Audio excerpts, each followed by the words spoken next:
রবীন্দ্রনগর থানায় একাধিক মানবিক ও শিক্ষামূলক উদ্যোগের সাক্ষী থাকলো ডায়মন্ড হারবার পুলিশ জেলা। ডায়মন্ড হারবার পুলিশ জেলার পুলিশ সুপার শ্রী বিশপ সরকার আনুষ্ঠানিকভাবে মালখানার উদ্বোধন করেন রবীন্দ্রনগর থানায়।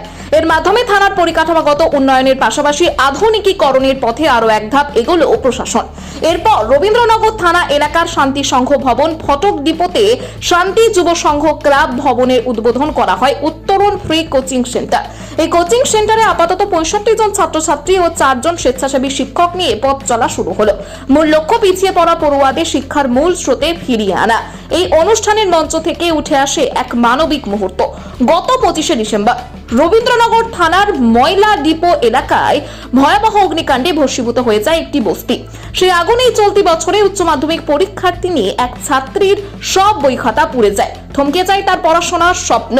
আজ সেই স্বপ্ন ফেরানোর উদ্যোগ নিল প্রশাসন। রবীন্দ্রনগর থানার আইসি সুজন কুমার রায়ের উদ্যোগে পুলিশ সুপার বিশপ সরকারের হাত দিয়েই ওই অসহায় ছাত্রীর হাতে তুলে দেওয়া হলো নতুন বই খাতা, প্রয়োজনীয় শিক্ষা সামগ্রী। এই সহায়তা পেয়ে আবেগপ্রবণ ওই ছাত্রী প্রশাসন ও পুলিশের প্রতি কৃতজ্ঞতা প্রকাশ করেছে। অন্যদিকে ফটক ডিপো এলাকার বাসিন্দারাও রবীন্দ্রনগর থানার এই মানবিক উদ্যোগকে সাধুবাদ জানিয়েছে। এই উদ্যোগকে ঘিরে পুলিশ সুপার বিশপ সরকার জানিয়েছেন, ডায়মন্ড হারবার পুলিশ জেলায় এই প্রথম রবীন্দ্রনগর থানায় ফ্রি কোচিং সেন্টার চালু হলো। আগামী দিনে ধাপে ধাপে জেলার প্রতিটি থানাতেই এই ধরনের ফ্রি কোচিং সেন্টার চালু করার পরিকল্পনা রয়েছে। ছাত্রছাত্রীদের জন্য ফ্রি কোচিং সেন্টার চালু করার মতো এই মহৎ উদ্যোগে এলাকার সর্বস্তরের মানুষ রবীন্দ্রনগর থানার আইসি সুজন কুমার রায়কে ধন্যবাদ জানিয়েছেন। মালখানা আমাদের আরো অনেকগুলো থানায় হয়ে গেছে।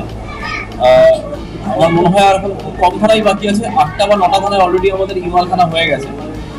মালখানা আমাদের 13টা যে টেরিটোরিয়াল থানা আছে 13টা থানাতেই হবে।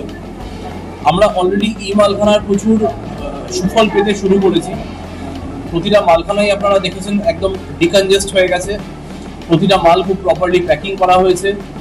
আমাদের যারা মালখানা অফিসাররা আছেন তারা যে সফটওয়্যারটা ছিল সেই সফটওয়্যারের ব্যাপারে এখন একদম ওয়াকিবহাল হয়ে গেছেন এবং খুব সহজে ইউজ করতে পারছেন। আমাদের সফটওয়্যারের সুবিধা যেটা আছে সেটা হচ্ছে যে মালখানায় বেসিক্যালি যেটা হয় সেটা হচ্ছে কোনো কেস যখন কোর্টে ট্রায়ালে থাকে তখন সেই কোর্টের সেই কেসের যে রিলেটেড যে আলামত থাকে সেই আলামত আমাদের কাছে চেয়ে পাঠানো হয়। আগে ব্যাপারটা খুব সময় সাপেক্ষ জটিল ব্যাপার ছিল, মালখানা খুব আনঅর্গানাইজড ভাবে থাকতো। কিন্তু এখন যেটা হয়েছে আমাদের এই নতুন সফটওয়্যারে আমরা যেভাবেই চাই, আমরা যদি কেস নাম্বার দিয়ে চাই কেস নাম্বার দিয়ে, আমরা যদি পিআর নাম্বার দিয়ে চাই পিআর নাম্বার দিয়ে, ইভেন আমরা যদি কোনো সেকশনস কোনো ধারা দিয়ে চাই ধারা দিয়েও আমরা সার্চ করতে পারি। তো আমাদের পক্ষে খোঁজাটা খুব সহজ হয়ে গেছে। মানে মুহূর্তের মধ্যে আমার মনে হয় যে যত পুরনো মালই হোক না কেন, যত পুরনো আলামতই হোক না কেন, মালখানা থেকে যে কোনো আলামত রিট্রিভ করতে আমাদের এখন 2 মিনিটের বেশি সময় লাগা উচিত। আমরা জাস্ট কেস নাম্বারটা পাবো, 2 মিনিটের মধ্যে মালটা আমাদের হাতে থাকবে। তো এটাই আমাদের মালখানার টার্গেট, জিনিসটাকে যাতে করে একটা ট্রান্সপারেন্সি থাকে, প্রপার সুপারভিশন থাকে মালখানার উপরে। আর 3-4টে থানায় বাকি আছে, তারপরে আমাদের এই কমপ্লিট জেলাটাই মানে মালখানাটা পুরোটাই ডিজিটালাইজ হয়ে যাবে। খুবই সুবিধা হবে।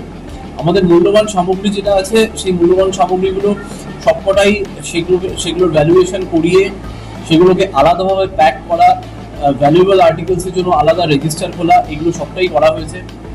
যেগুলো আর্মস আছে সেই আর্মসগুলোকেও ভালোভাবে প্যাকিং করে সেই প্যাকিংয়ের গায়ে আমরা বারকোডগুলো লাগিয়েছি। এই বারকোডগুলো এক্স্যাক্টলি বিভিন্ন ওয়্যারহাউজিং কোম্পানি এরা যে মেথডে চলে এক্স্যাক্টলি সেই মেথডে, যে সেই বারকোডের কাছে আমাদের বারকোড স্ক্যানার আছে। সেই বারকোড স্ক্যানার দিয়ে আমরা যখনই বারকোডের গায়ে স্ক্যান করব তখন তার সমস্ত ডিটেলস আমাদের কাছে চলে আসবে।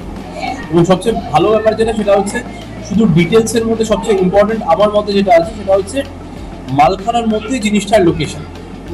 এন্টায়ার মালখানাটাকে আমরা বিভিন্ন র্যাকসে ডিভাইড করেছি, সেই র্যাকসের মধ্যে আবার বিভিন্ন বক্সেসে ডিভাইড করেছি।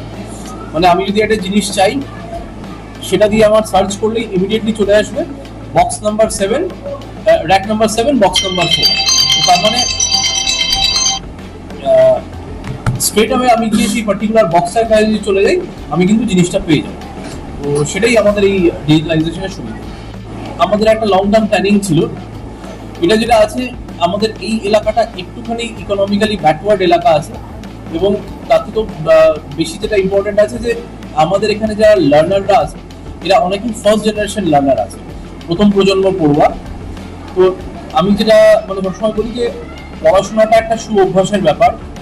শুধুমাত্র স্কুলে গেলাম, কি হলো, চলে এলাম সেটা নয়। আমি স্কুলে গেলাম, স্কুল থেকে বাড়ি ফিরে এলাম, বাড়ি ফিরে একটা প্রপার এডুকেটিভ এনভায়রনমেন্ট থাকা, যে স্কুলে আগের দিন যেটা পড়া হলো সেই পড়াটা তৈরি করা, আগামী দিন যেটা হবে সেটার জন্য প্রস্তুতি নেওয়া।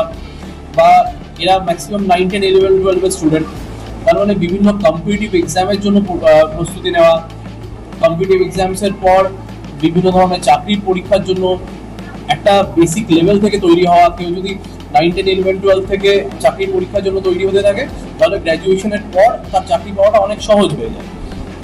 তো তো আমরা যেটা চেষ্টা করছি সেটা হচ্ছে যে আমাদের যেটা স্কুল এডুকেশন আছে সেই ফর্মাল এডুকেশনের পাশাপাশি একটা এনভায়রনমেন্ট তৈরি করা, একটা এমন একটা জায়গায় তৈরি করা যেখানে 5টা ছেলে মেয়ে একসাথে এসে পড়বে, তারা নিজেদের মধ্যে আলাপ আলোচনা করবে কি পড়তে হবে কি পড়তে হবে না, তোর স্কুলে কি পড়িয়েছে, আমার স্কুলে আগামীকাল কি পড়াবে, সেই পড়াগুলো তৈরি করা, একটা এনভায়রনমেন্ট ক্রিয়েট করার জন্যই আমাদের এই ফ্রি কোচিং সেন্টারটা। কোনোভাবেই কিন্তু এটা যে ফর্মাল এডুকেশন সিস্টেম আছে তার অল্টারনেটিভ নয়, আমরা যে সেটাকে সাপ্লিমেন্ট করছি একটা এনভায়রনমেন্ট। হ্যাঁ, ডায়মন্ড হারবার জেলা পুলিশে আমাদের এই রবীন্দ্রনগর থানা থেকে স্টার্ট হলো। এই যে গ্রাফিক্সটা আছে এটা আইসি রবীন্দ্রনগর ডিজাইন করেছেন। তো এই গ্রাফিক্সটার উপর বেস করে এটাই আমাদের লোগো হবে, উত্তরণের লোগো। এবার আমরা সব থানায় এটা আমরা স্টার্ট করব।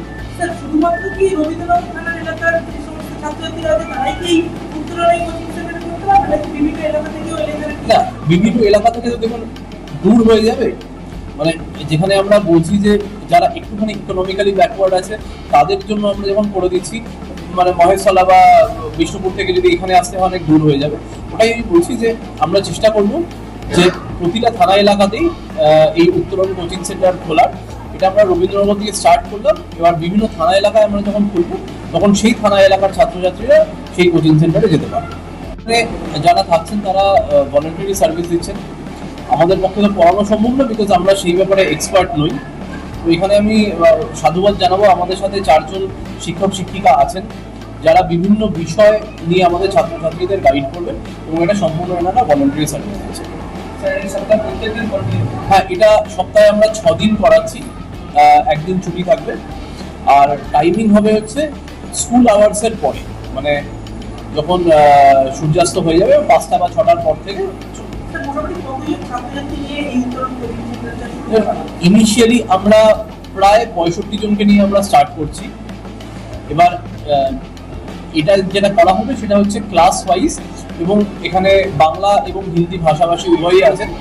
ক্লাস ওয়াইজ এবং ভাষা ওয়াইজ বিভিন্ন ব্যাচে ভাগ করে দেওয়া হবে। হিন্দি ভাষাও থাকছে? হ্যাঁ, এখানে হিন্দি ভাষাভাষীও থাকছে।